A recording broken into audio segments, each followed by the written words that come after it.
Yes. Thank you.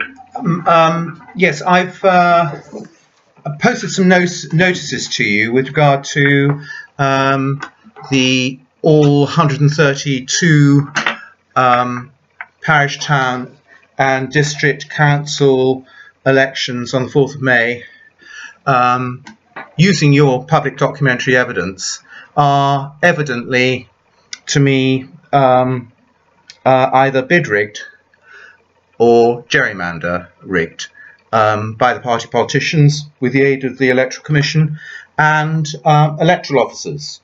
And I'm wondering what you have got to say to that, whether you will confirm or deny that. Well, firstly, did you receive my notices? Were those the same notices that you posted up on the council building?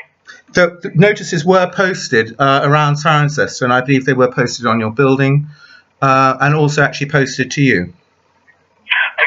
I mean, it's basically, it's like any of these situations. I mean, we would need definitive, or I would need as returning officer, definitive evidence of some foul play in order to be able to pick that up and follow that up with the Electoral Commission.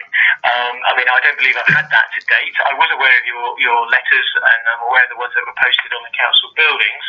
But clearly, if you believe, and there's serious allegations that you're making there, that it was either rigged or there was gerrymandering, then we'd need specific evidence of that, because that certainly isn't my understanding, particularly in relation to the whole of the elections process.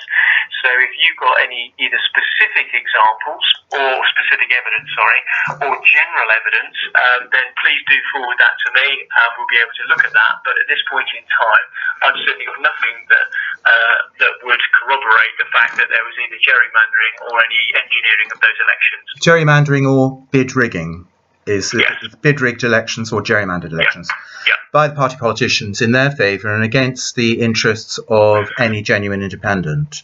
Were you the returning officer? One of the glaring omissions was that none of the material that was posted online has any mention of the returning officer and no mention of the councillors in any of these 132 cases being, in the words of normally of electoral officers, duly elected. And I always found that questionable because, of course, that implies it's simply correctly elected according to the electoral rules or electoral law rather than according to common law. So in other words, not freely and fairly elected, which is what, of course, a genuinely properly conducted election should be. The returning officer should be able to say freely and fairly elected, but they say duly elected. But now even that seems to have disappeared, and we don't have any electoral official's name attached to any of the election results. Okay, well, certainly I was a returning officer, and I was aware that our council website made reference to that. I also supported our communications team as returning officer in relation to the need for voter ID, as well as doing lots of training and briefing sessions with candidates and agents in the run-up to the process. So, as far as I'm concerned, people knew that I was the returning officer.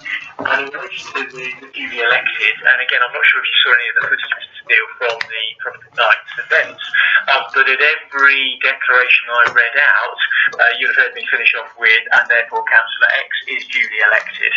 But you haven't put those on the election results in writing. You haven't put it in writing. Traditionally, each result says, and I do hereby declare that so-and-so, so-and-so, and so-and-so are duly elected, and, I mean, previously it would have been Nigel Adams, returning officer. None of your documents have your name attached to them. Okay, well, I'm happy to send you copies of that information. I mean, the results are all published on our website, and they were duly made. I'm pretty confident about that. So if it would help if you wanted a copy of those, we provide those to show that each of those councillors was duly elected. So in essence, that would be a copy of the transcripts from the night in relation to which councillors were duly elected. Right. Now, the issue of duly elected, which obviously has been omitted so far, actually then avoids the issue of freely and fairly elected, because duly elected, the implication is that it's simply correctly elected according to the electoral laws, rather than according to our real law, which is trial by jury common law. So it's an economy of truth when people say duly elected.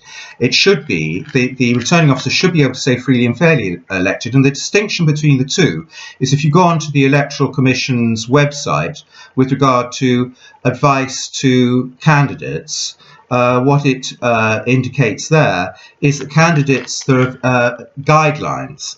And what it's indicated there to candidates is that candidates cannot mislead the electors about other candidates, but it says absolutely nothing about whether candidates can mislead the electors directly about themselves, and indeed it doesn't say anything about the electoral officers misleading electors. So when a returning officer says duly elected, there is an economy of truth going on there, because it should be freely and fairly elected. So have you got anything to say about that? Clearly your opinion. I mean, what I can say is we're following election laws, and the way the returning officer, the way we publish our information and the way that's worded is following and seeking advice and working very closely with the Electoral Commission. So I would say that's your opinion. I wouldn't necessarily share that opinion, but what I would suggest is if you wanted to send back an email to me, then I'm happy to pick that up with the Electoral Commission. But what I would say is we follow the same rules as every other council in the land that have had elections, and we've never had any issues with that. Well, Mr. Weaver, the issue that I'm bringing up is that this is institutional corruption. This is not you or the Cotswold District, merely you or the Cotswold District Councillors or the Cotswold Town and Parish Councillors. The advice actually in the Electoral Commission's, the Electoral Commission's advice is institutionally corrupt. And one of the examples of that is that in its advice to candidates, it now says, and I don't believe it used to say this, that the candidates are not obliged to fill in their description boxes. And what that allows is for the candidates, particularly at the parish and town council elections, to stand for political office and to omit to declare their politics. And that is the origin of a bid rigging cartel. And you have actually, one of your officers has found a very pretty pie chart, which I'm actually showing to a camera here, where at the parish and town council elections, there are 258 candidates who've won who have not filled in their description boxes. They haven't told the electors whether they are party political members, party political supporters, party political associates, or independents. So there are 258 of those, and then there is a mere 10 independents who've declared themselves as independents, and then 10 Liberal Democrats, 2 Green Party, and one Liberal Party, and 258 winning candidates who simply haven't declared their politics at all. Now that is prima facie evidence for bid rigging cartels, and there is no reason or justification for people to stand for political office and clearly coordinate not to declare their politics. And in addition, one of the problems with this is that once there is coordinated candidates being coordinated by the Electoral Commission and by the political parties not to declare their party political membership, support or association, then they can coordinate their numbers to be the same number as the number of seats available or less, and therefore the vast majority of the parish and town council elections around here are, as I think you put it in your words, don't start or unstarted, some phrase like that. And so that is the product of bid rigging, because if, of course, people actually declared their politics, then people would start standing against them. And also people become aware, of course, that these people are coordinating behind closed doors. Because this is, when you've got that number of candidates standing and not putting anything in their description boxes, anything political in their description boxes, it's very obviously election bid rig. So that really addresses that's the prima facie evidence. That pie chart you've actually, thank you very much, summarised the bid rigging very clearly there. And then with regard to the Cotswold District's the Cotswold District Council's elections, there's a very different pie chart where suddenly, and I'm holding this up to the camera, there is a pie chart full of all the political parties. So you've got a very big part of the pie chart which is Liberal Democrat, and then a part which is Conservative, and a part which is Green, and then a very slim sliver which is Independents. And why suddenly have the undeclared candidates disappeared from the map? Well, there's one big difference between the parish and town council elections and the district council elections, is that the district council elections are huge. The electorates are in the 3,000, 5,000, 6,000 category, whereas the parish and town council elections are in the 50 to 1,000 or 2,000 electors category. So the supersizing of the elections means that it becomes much more difficult for the independents to promote themselves. So the party politicians are rigging the elections in the case of the district council by supersizing the size of the elections, and they've been getting bigger and bigger over my lifetime. And they are, when the elections are genuinely small, they're indicating to their candidates not to declare their party political membership, support or association, which is a bid rigging culture. So they're playing it both ways. It's each one of these elections is either gerrymandered to advantage the party politicians, or it is bid rigged to advantage the party politicians. And the party politicians in themselves are bribed and corrupted, because every party politician gives up his rights to decide policies to his party political leadership, and they give up their rights to wealthy promoters. So it's an institutional bribery and corruption system. And then, finally, all the party politicians then start to suppress trial by jury common law by writing out a plethora of statutes and diktats which are contrary to our trial by jury common law, in order to benefit themselves and their associates, and of course their wealthy backers. And that is how our election system is institutionally rigged. It's not you didn't invent it, Rob Weaver, by no means. But you have been grown up and inculcated and a party to this. And I'd like to have a clear response to whether you can affirm that the allegation is broadly true, or whether you're going to deny that those allegations are broadly true. Well, all I was saying is that, it's very interesting to hear your views on that. Clearly that's not something that, in my capacity as district council returning officer, you need to take that up with the MP. You talk about institutionally corrupt. My view is that you need to take that up with the MP. Those can only be changes or views or issues that can be lobbied to central government. All I can reaffirm is, as I said earlier, we absolutely follow our elections to the letter of the law. And if you feel that there's a fundamental change that needs to take place to electoral law within the UK, then that does need to be levied at those people who make the laws. And that isn't me, as you pointed out. So those are issues that can only really be taken up with your local MP or with higher powers in order to, if you wish to see changes to that legislation.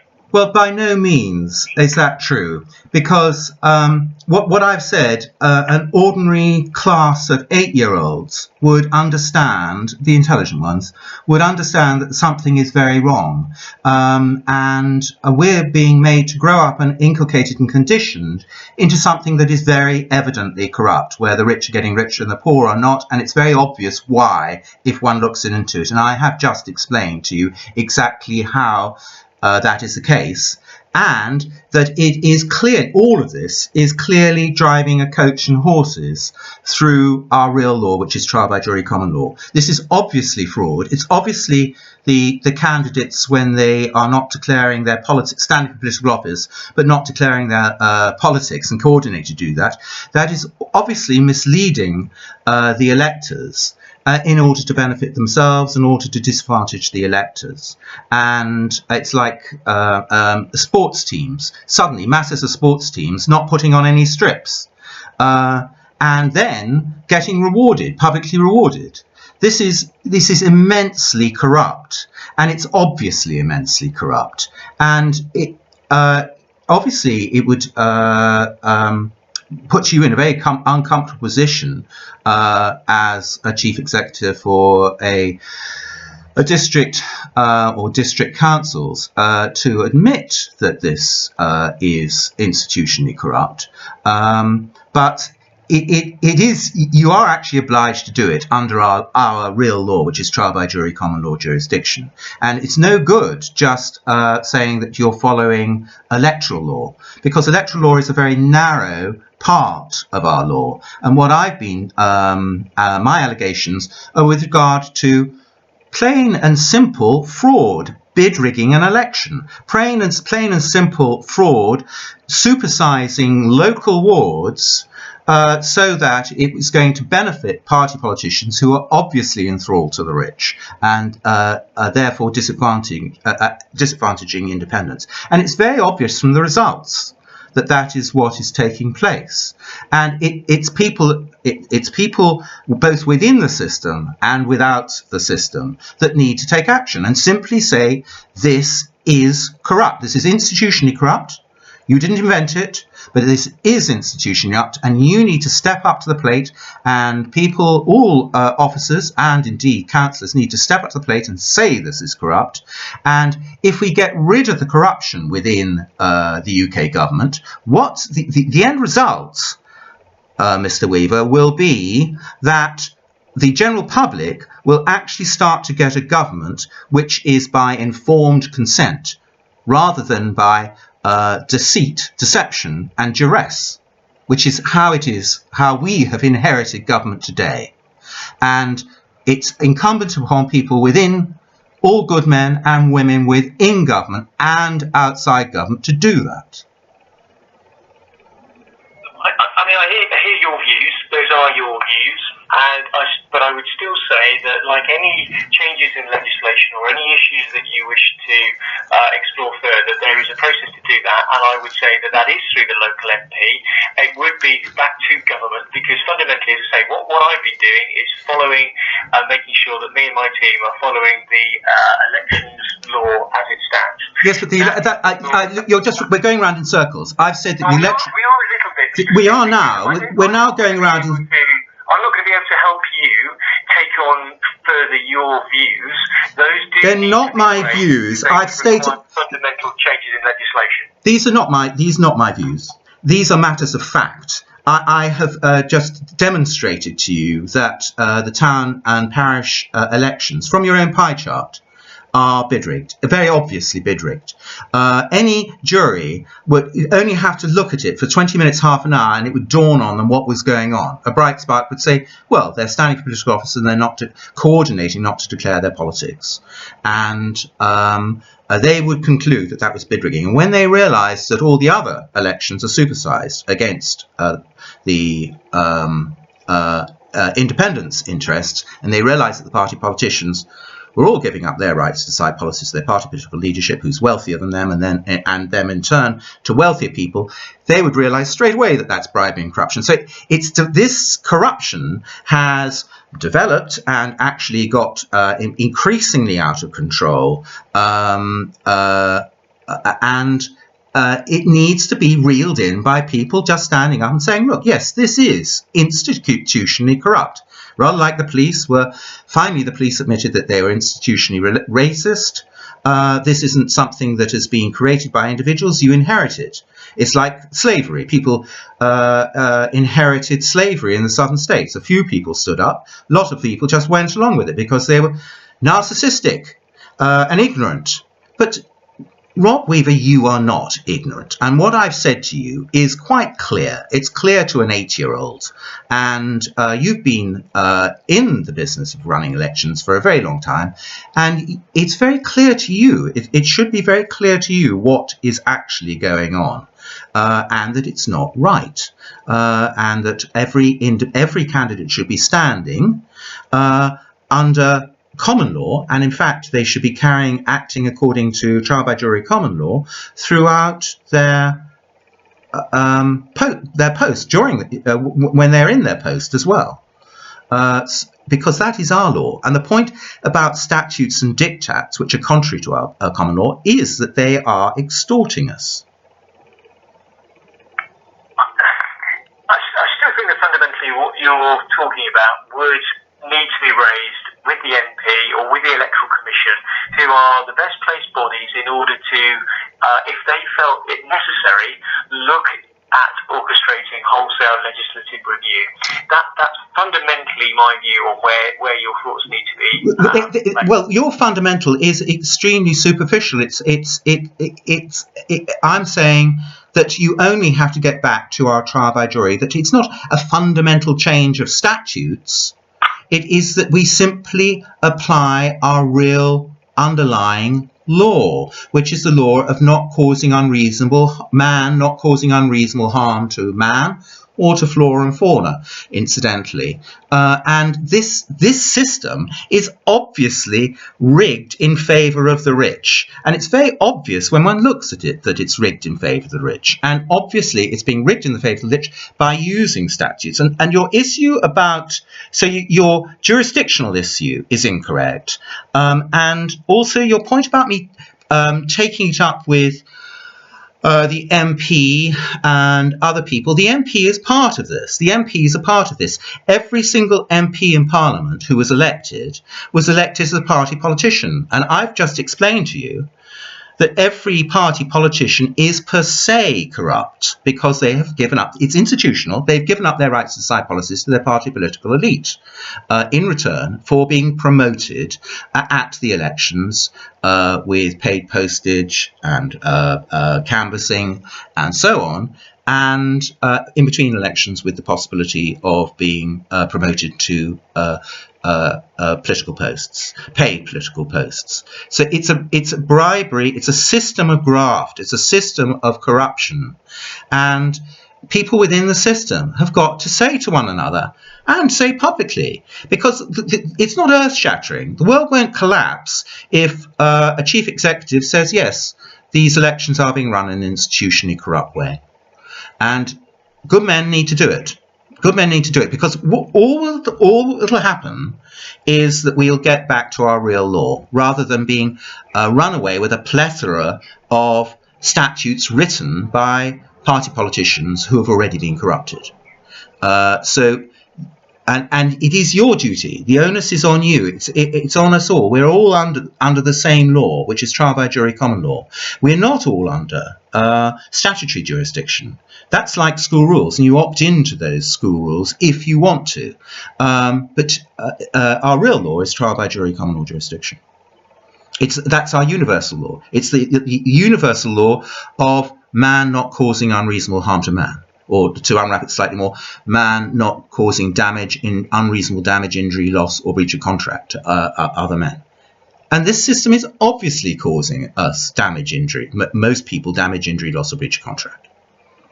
And breach of contract. Well, I hear what you're saying, but I still don't think that there's anything which me, in my RO capacity, is able to do about this. Even if I was so minded to, you've shared your views. As I would say, I would come back to my role and responsibility as returning officer is to make sure that the election process runs smoothly and in accordance with the current legislation that we operate under elections. that's been done. My role isn't to start to try and unpick any of the issues that you've raised. Those aren't necessarily views that I share. Those are your views. They aren't necessary. They're not. You say that I'm not necessarily. Very much, as I say, very much my role is clear in this as returning officer. I hear what you're saying, you're entitled to your views on those, but I still feel that would require fundamentally raising it at a higher level, which you're saying isn't possible because every politician in the land is subject to this. And also, so I'm not really quite sure where we can go from this. What I'm really telling you is you're buck passing. Because everyone is equal under the law. Everyone has an equal responsibility and a duty under the real law. This hierarchy, pass it to a higher order of official to deal with this. No, that's not how our real law works. Everyone has equal responsibilities and equal rights under our real law, which is trial by jury, common law jurisdiction. And it's not, you can't buck pass it. You're as much responsible for these election frauds as, you're more responsible than most because you're actually orchestrating it. But you're acting under statutory jurisdictions, which are subsidiary to trial by jury, common law jurisdiction. Trial by jury, common law jurisdiction is the ultimate law. That is what the only thing that we are really obliged to obey, because it is essentially the universal law of causing no unreasonable harm, man not causing unreasonable harm to man. These elections are designed for the rich to extort the poor. That's what it's about. This is what this system is now all about. And it's from top to bottom. Okay, well, as I say, Mr. Steele, I hear what you're saying, but my role is running the elections in accordance with the legislation that is set out in order for me to do that, which is what's been done. So we're going to have to agree to disagree, if you like, in terms of the views that you've shared. It's been very useful hearing your views, but as I say, my role as returning officer is prescriptive in relation to the roles that I've undertaken as part of these elections, and I'm satisfied that those were done in accordance with the legislation and under the parliamentary views that we operate. Well, you're operating criminally, and you have been informed now by this telephone conversation that you are acting criminally, institutionally criminally, and you need to go away and think about that, and also think about the remedy. Well, I disagree with your views on that, Mr. Steele. I don't think that acting as the District Council returning officer in the way that has been done suggests that I'm operating criminally. I disagree with that fundamentally. You're, as I say, entitled to your views on that one, but I don't think I need to go away and think about anything. I'm confident that the way I run this election, in accordance with the election legislation, has been sound. You're clearly not of that opinion, and that's why, as I say, I think we have to agree to disagree at this point in time. Well, what do you think? When there are two jurisdictions in this country. There's trial by jury, common law jurisdiction, and then there is the government's statutes and dictates. Which one is subsidiary to the other? Because there has to be, when there's two jurisdictions in a country, which one is subsidiary and which one is the superior one? Do you know? Look, Mr. Steele, I'm not a barrister, I'm not a lawyer. I'm not going to be able to answer these questions. You're now presenting your views as a series of statements and facts, which is a conversation I don't think is helpful for me to get into. It's fundamental. It's fundamental. We probably wrap up the call at this point, Mr. Steele, to be honest. It's fundamental to justice whether you know which one you realise is the one to which you owe your allegiance. It is to trial by jury, common law jurisdiction. That is the law of the land. That is the one which is lawful. That is the universal law. That is the people's law. Whereas statutes are simply what some government says, which frequently contrary to trial by jury, common law. And whenever they're contrary, they are criminal. Whenever statutory jurisdiction contradicts trial by jury, common law jurisdiction, it is criminal. It's not just opinion. It is a matter of fact. It's a matter of fact. There are two jurisdictions, and you need to go away. There are two jurisdictions in this country, and you need to go away. If you have never thought about this before, you need to go away and think about that and find out for yourself, and it's actually self-evident if you think about it, that trial by jury common law jurisdiction is the law of the land. And I mean, that was one of the key things which was established in Magna Carta when King John got out of control.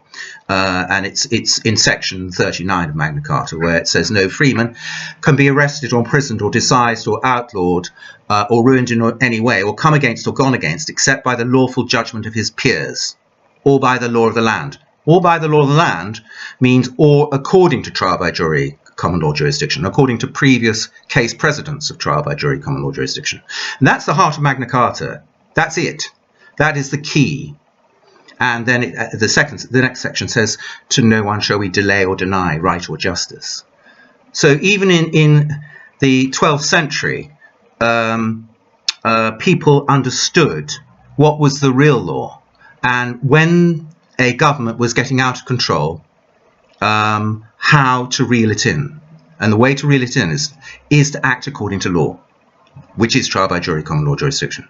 Fact, Mr. Weaver.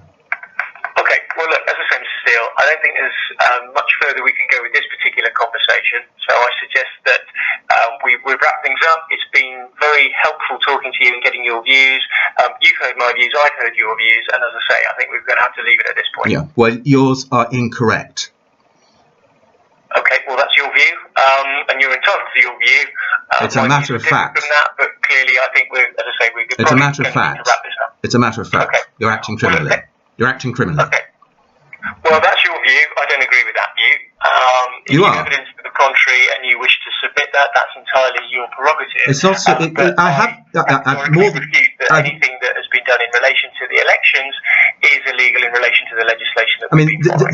This is government writing its own rules about its elections rather than applying the elections according to our real law. It's a whole circular little argument where the government, people that get into power, write the laws about the elections, and they write them in the favour of people who are wealthy rather than in favour of the general public. And it's very obvious that that's what's being done. I mean, there is nothing in the electoral law which says that candidates mustn't deceive the electors, whereas in our normal law, people mustn't deceive other people in order to benefit. Suddenly, there's a different law for party politicians and electoral officers and for government, for powerful people, than ordinary people. If I go and mislead someone in order to benefit myself, I'm subject to charges of fraud, which are essentially fraud is theft with deception. And this is what's here. This is what's going on here all the time. This is what's going on all the time. It's like the king. It's like the king's clothes, where the little boy in the Hans Christian Andersen story can see that the king is naked, and all the adults are sycophantic enough and narcissistic enough that they deny what the child in us can see. Can see that this is corrupt.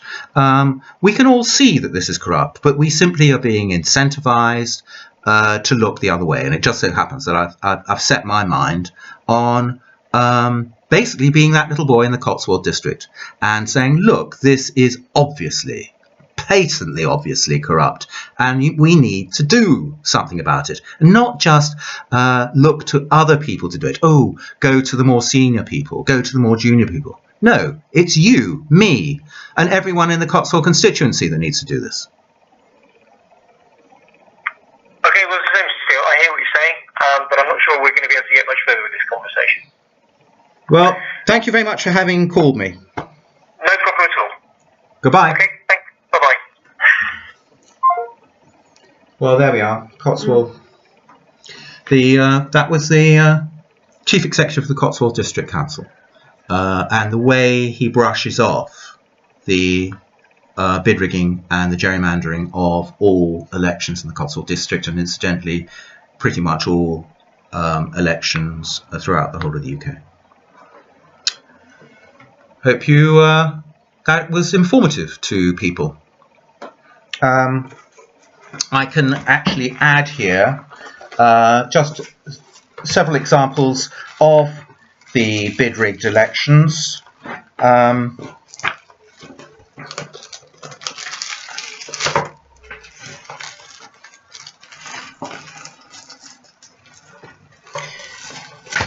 We've got 98 parish and town council elections here, and this is the beginning of the list of these. It's an alphabetical list, and it runs for many pages because there are 98 council elections here. And the very first election just happens to be the Abbey Ward. This is the Abbey Ward, Cirencester Abbey Ward. And this is an example of a gerrymandered election where there are two seats available, and there are a total number of votes of 1,253. That's the number of electors in the ward, and 850 people voted. And this is a ward that is supersized in local terms. That 1,200 seats is a very large ward, and suddenly the party politicians have come out of the woodwork, and you've got a Conservative, Jackie Tarleton, and a Liberal Democrat, Jan Grunow, and Mark Harris standing, and they're their parties, the Liberal Democrats and Conservatives, and the Liberal Democrats in this case win. And then there's a little pie chart to show how much the two Liberal Democrat candidates obtained in votes. Then you just happen to move to the next one of these 98 elections, and here you've got an election result for Aldworth. And in this case, suddenly here you see it says party, and underneath there are three people who stood: Nigel James Berry, Joanne Teresa Genvy, and David Frank Pegram, and look to their party, and it's absolutely blank. And no one has actually voted either, because this is an election where there haven't been enough candidates to be more than the available seats. So what has happened here is they're coordinating not to declare their parties, not to declare their politics, and then no one stands against them because it's a little undeclared party, and they're a clique within this small parish, and then the returning officer has hidden the size of the electors, so we don't know how big the electorate is, and so they then coordinated their numbers to be less than the number of available seats. They got in without an election contest. That's a gerrymandered, because they're not telling their politics. That is a bid election. And then I'll give a third example here, which is a parish council election where it was contested, and there is, again, this is a bid rigged election where here are the candidates. This is Abbey Crucis Parish Council, and then down here are the candidates, and there's one more candidate to the number of available seats. So there's been an election contest. It says status published, and look at their description boxes. They're all blank. Where you would put your party, they have put nothing. So these candidates have their names here, and then where they could put their party, they put nothing, and then just one candidate has said that they're an independent. So there's a group who are coordinating not to declare whether they are party political candidates, or party political members, or party political associates, or that they're independents. They're leaving this blank, and they're coordinating. And in fact, there's exactly the right number of candidates: 1, 2, 3, 4, 5, 6, 7. 7 candidates who don't declare their politics at all for 7 available seats. So they were hoping to get in without an election contest. They were coordinating their numbers to be 7, so that they get in to the 7 seats without any form of election contest. And this independent woman obviously realised what was going on, and I think gutsily stood and told the electors what they were standing for. But these people were an undeclared party, so they coordinated their relatives and friends and associates to vote for them secretly, covertly, because these are party politicians, and these will be Liberal Democrats, Tories, and they have a party political machine, and they will be approaching people privately to vote for them and to vote against the genuine independent, who's actually starting to tell the electors what they stand for. And of course, the electors don't understand what's going on here. So this is a classic example of a bid-rigged election. This is a classic example of a bid-rigged election. And this is a classic example, just happens to be the first 3 of the 98 elections. They're all like this. And this is a classic example of the gerrymandered election. So that's roughly how our elections are conducted. It's not just in the Cotswold District, but it's elsewhere. This is fraud. It's not obvious, it's not obvious like coercion. It's not so obvious as catching someone actually putting false ballot papers, catching them, stuffing them into the ballot box. But there's this little bit of deception attached to their thievery. So people have got to think a little bit and think, well, that's extraordinary. Why are there 256 candidates who didn't declare any politics? Getting back to that pie chart, this is the overall view of parish and town council elections, where there are 256 winning candidates, seats won, 258, who have, if you look here, have not declared anything in their description boxes.